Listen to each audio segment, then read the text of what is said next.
And welcome back. House Speaker John Boehner bypassed the White House, inviting Israeli Prime Minister Benjamin Netanyahu to speak to Congress. In his controversial speech today, the Prime Minister warned that the proposed nuclear deal with Iran would be dangerous for Israel. Our D.C. team brings us more from Washington. For Benjamin Netanyahu, it was standing ovations after weeks of controversy as the prime minister rose above the drama and addressed a packed House chamber, stressing that it's regrettable his speech was ever seen as a political move just weeks before he's up for re-election. He asked lawmakers to stand with Israel. The prime minister's speech was a last-ditch plea in front of Congress to convince the White House to stop a nuclear deal with Iran. He asked for Congress to stop Iran's, quote, march of conquest, subjugation, and terror for the sake of his country's survival.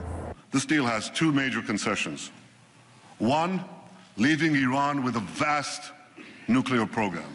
And two, lifting the restrictions on that program in about a decade. That's why this deal is so bad.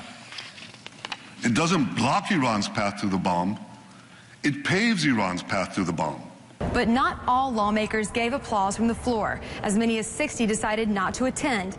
A few members of the House Democratic Caucus expressed their opposition immediately after the speech, saying that the prime minister threatened President Obama's authority on the matter, and they called his appearance an act of political theater and fear-mongering of the worst kind. He took the place of the president and spoke from where the president speaks in the State of the Union. It was putting him on an equal level with the president of the United States in Washington, D.C. and the Congress.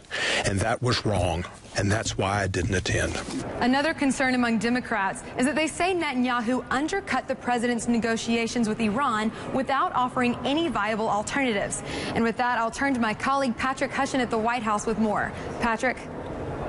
Thank you, Augusta. In the big speech to Congress today, Prime Minister Netanyahu hinted that he may be more concerned with an overall regime change in Iran than quelling nuclear negotiations with the U.S. Of course, the president was not there, but the White House has plenty to say in response. Upon hearing the speech, senior administration officials are looking to make it very clear to Israel that the U.S. does not trust the Iranian regime, and therefore negotiations will only go forward with complete transparency on Iran's part. But for now, they will go forward. Prime Minister Netanyahu is demanding that Iran yield completely in its nuclear plans. But in response to that, the Obama administration says it's not a plan. Without a deal, Iran will certainly advance its program. At the White House, Patrick Hushin, One American News.